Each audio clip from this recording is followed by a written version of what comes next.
Can you stop trying to play God? You're trying to figure out how you'll fund the vision that God gave you. You're trying to figure out the timing, the strategy, the numbers. But this is what you need to realize. God never gives assignment before securing the provision. You're trying to figure it out. Heaven has already financed it.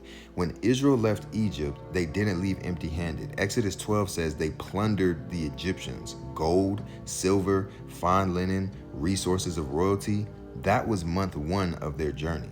2 months later, when they finally arrived to Mount Sinai in Exodus 19, Moses goes up the mountain for 40 days.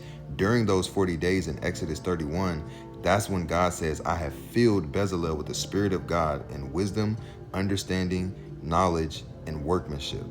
You see the pattern? Month 1, the wealth is released. Month 3, the assignment is revealed. The same gold that they left Egypt with is the same gold God would use to fund the tabernacle he would dwell in.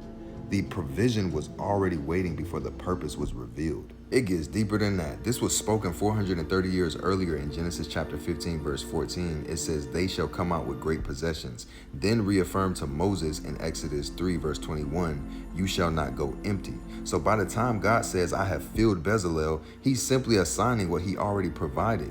That's the pattern. Divine providence always precedes divine projects. He's not going to ask you to build and then go figure out how to fund it. He funds it first, and then he anoints you to go build it. Notice Bezalel wasn't alone. God said, I have appointed with him Aholiab. The Spirit didn't just fill one person, he filled a team for one vision. When heaven commissions something, it raises up co-creators and resources. And when God's people start to obey the blueprints of heaven in obedience, that's when the overflow start overflowing.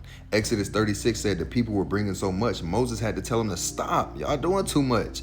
That's what spirit-filled collaboration looks like. The obedience that attracts overflow. You keep telling yourself, I can't start yet. I don't have the money. God is like, I already released it. You haven't yielded to your assignment yet. Bezalel didn't innovate. He obeyed. He wasn't adding flair to the blueprint. He just followed the instructions of heaven. His excellence was rooted in obedience. That obedience is what ushered in the presence of God. The same spirit that filled Bezalel to build the tabernacle is filling you to build your business, your brand, your platform, the vision that God gave you. Stop worrying about the budget. Just follow the blueprint. God has already placed the resources somewhere in your proximity. It's just waiting on your obedience to be released.